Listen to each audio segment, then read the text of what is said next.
जिसने आपके सामने स्वयं पहचान का संकट खड़ा किया था, वह कांग्रेस आज अयोध्या पे बड़ी मचल रही है। और समाजवादी पार्टी, जय श्री राम बोलने पर लाठी भांजने वाले लोग आज उपदेश देने चले हैं। और मैं उन्हें इस बात के लिए कह सकता हूं कि एसआईटी जांच दूध का दूध और पानी का पानी करके रहेगी, उसमें कोई संदेह नहीं। 500 वर्षों तक मर्यादित रहते हुए हमने संघर्ष किया है।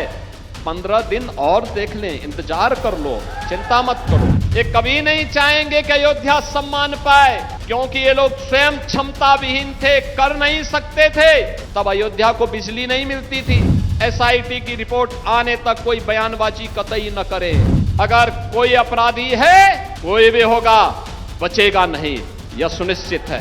अब देश और दुनिया के अंदर जहां कहीं जाते हैं तो बहन और भाइयों, अब हम अगर बोल दें कि यूपी के हैं, खुश, और आपने कह दिया कि अयोध्या के हैं, तो अगला व्यक्ति आपको गले से लपकने के लिए उतावला दिखाई देता है।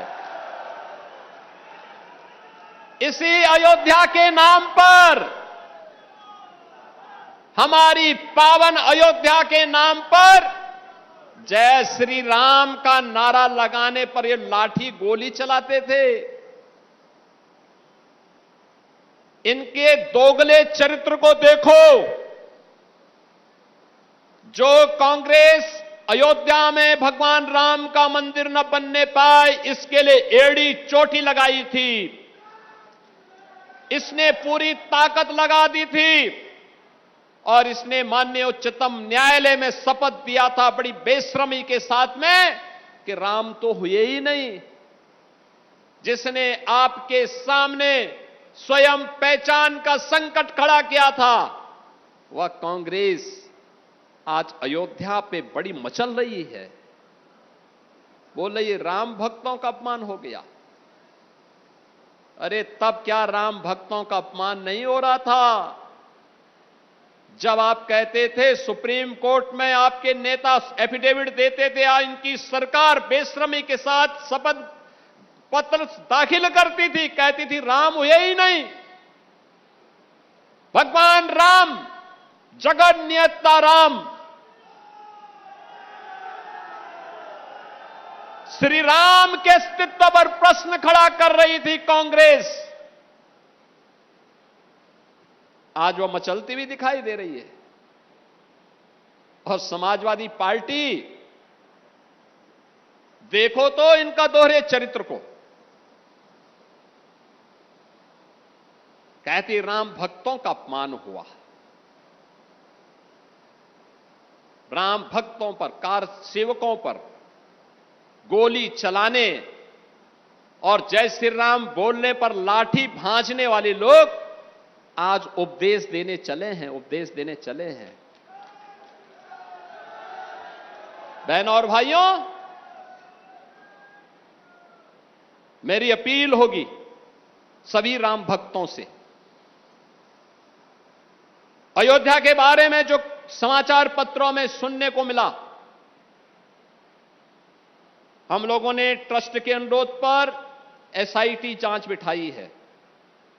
और मैं उन्हें इस बात के लिए कह सकता हूं कि एसआईटी जांच दूध का दूध और पानी का पानी करके रहेगी, उसमें कोई संदेह नहीं।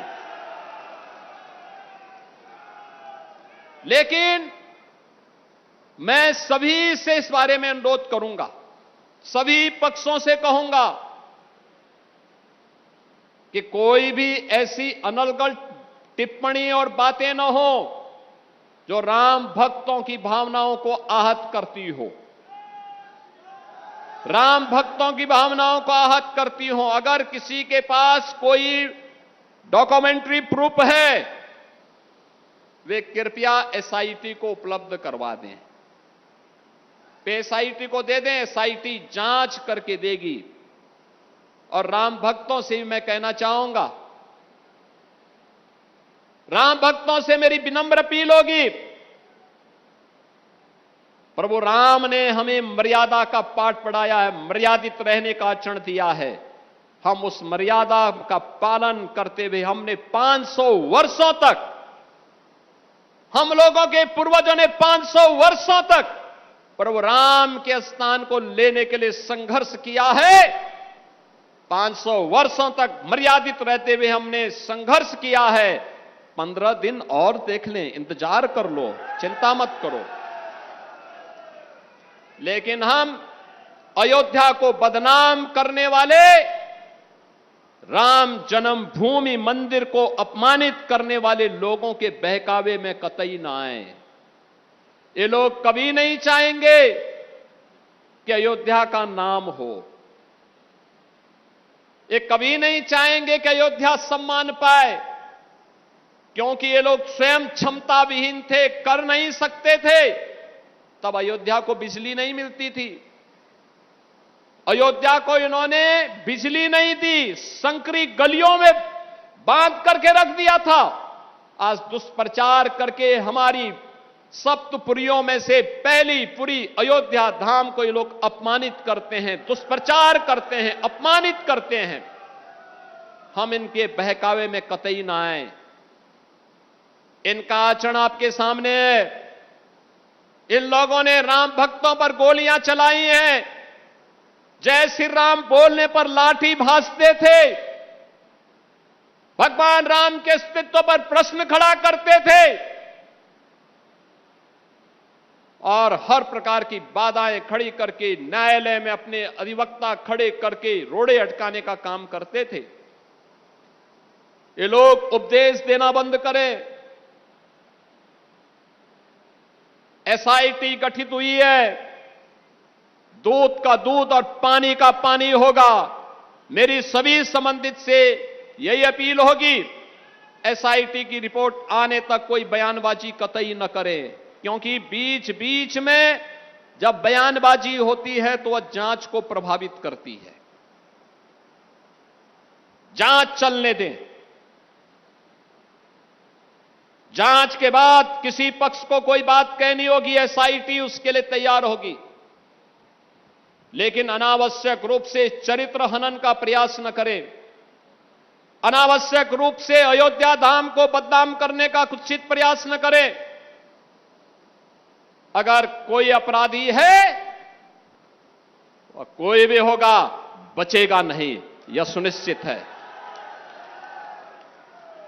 ये लोग क्या हमें बताएंगे, जो लोग राम भक्तों को अपमानित करते थे और जो प्रदेश के कुख्यात माफियाओं के कब्र पे जाकर के फातिया पढ़ते थे, ये लोग आज राम भक्ति का उपदेश हमें देने चले हैं। हम इन लोगों के बहकावे में ना आए। मेरी आप सबसे ये अपील है। आज के इस अवसर पर मैं बधाई दूंगा रुधौली के अपने विधायक श्री रामचंद्र यादव जी को और उनकी पूरी टीम को। अयोध्या का विकास तब हो पाया जब हमारे जनप्रतिनिधि सक्रिय थे, लगातार सहयोग किए, प्रशासन के साथ मिलकर के टीम भावना के साथ आगे बढ़े। परिणाम हम सबके सामने आया। आज अयोध्या एक नई अयोध्या के रूप में दुनिया को आकर्षित कर रही है और यही तो विपक्ष को अच्छा नहीं लग रहा है। अयोध्या सोलर नगरी बन गई है, सोलर सिटी बन गई है। अयोध्या की 4 लेन इनको अच्छी नहीं लगती। महर्षि वाल्मीकि के नाम पर इंटरनेशनल एयरपोर्ट इनको अच्छा नहीं लगता। निषाद राज के नाम पर रेन बसेरा इनको अच्छा नहीं लगता। माता सबरी के नाम पर भोजनालय, गरीबों को मिलने वाले और तीर्थ यात्रियों को मिलने वाले भोजनालय इनको अच्छे नहीं लगते। मां सरयू के आंचल में बनी हुई राम जी की पेड़ी इनको अच्छी नहीं लगती। अब इनको पंचकोसी और 14 कोसी परिक्रमा के साथ ही 84 कोसी परिक्रमा का भव्य स्वरूप इनको अच्छा नहीं लगता है, क्योंकि ये तो राम विरोधी थे। ये लोग कैसे भगवान राम की पावन अयोध्या के इस भव्य स्वरूप को कैसे बर्दाश्त कर पाएंगे? ये लोग नहीं करेंगे। जिन लोगों ने अब तक अयोध्या में राम जन्मभूमि में दर्शन नहीं किया और जिन्होंने अपने विधायकों को भी अयोध्या धाम जाने से रोका, आपने देखा होगा रायबरेली ऊंचाहार के विधायक और वर्तमान में प्रदेश सरकार में मंत्री श्री मनोज पांडे जी ने जब समाजवादी पार्टी के विधायक के रूप में कहा कि अयोध्या में सभी विधायकों को दर्शन करने के लिए जाना चाहिए, हमने प्रस्ताव स्वीकार किया। अखिलेश यादव ने तुरंत रोक लगा दी, कहा नहीं अयोध्या में कोई दर्शन करने नहीं जाएगा, क्योंकि उनकी भक्ति राम पर नहीं थी, वे तो बाबर को मानने वाले लोग हैं, वो बाबर की पूजा करने वाले लोग हैं। कैसे? और उन्होंने मनोज पांडे को धिक्कार करके बाहर कर दिया। आज मनोज पांडे हमारी सरकार में मंत्री हैं, एक वरिष्ठ नेता के रूप में उन्होंने काम किया, लेकिन समाजवादी पार्टी ने उनका अपमान किया, प्रभु राम का स्मरण करने पर उनको वहां से दुत्कारने का काम किया था। आज वे प्रदेश सरकार में मंत्री के रूप में अपनी सेवाएं दे रहे हैं। बहन और भाइयों, ये लोग कभी अयोध्या नहीं आए, अयोध्या से इनको परहेज है, लेकिन अयोध्या को बदनाम करने की नियति से ये लोग किस किस प्रकार का बाना उड़ेंगे, इसको देखते रहिए। और यही अपील करने के लिए आज मैं आपके पास आया हूं। आज यहां पर इतनी परियोजनाएं, 126 परियोजनाएं एक विधानसभा की, एक ही विधानसभा में 126 परियोजनाओं का हम लोकार्पण और शिलान्यास कर रहे हैं। और अभी तो अयोध्या की कार्य योजना और बनने जा रही है, उस कार्य योजना में रुधौली भी है। ये सभी परियोजनाएं आएंगी तो अयोध्या, रुधौली तो एकदम अयोध्या के नजदीक होने का लाभ तो ले ही रहा है। मां सरयू और मां यहां पे गोमती नदी के बीच में इतनी पवित्र स्थल, इन सब के विकास को एक नई ऊंचाई तक पहुंचाने का काम है डबल इंजन सरकार करेगी। आप सबको मैं आश्वस्त करने के लिए आया हूं, लेकिन मैं इस बात को मानता हूं, हमारे सभी विधायकगण जो भी मेहनत कर पा रहे हैं, जो भी प्रयास करके ला पा रहे हैं, ये मेहनत उनकी है, लेकिन श्रेय आपको है, क्योंकि आपने उनको चुन करके भेजा है।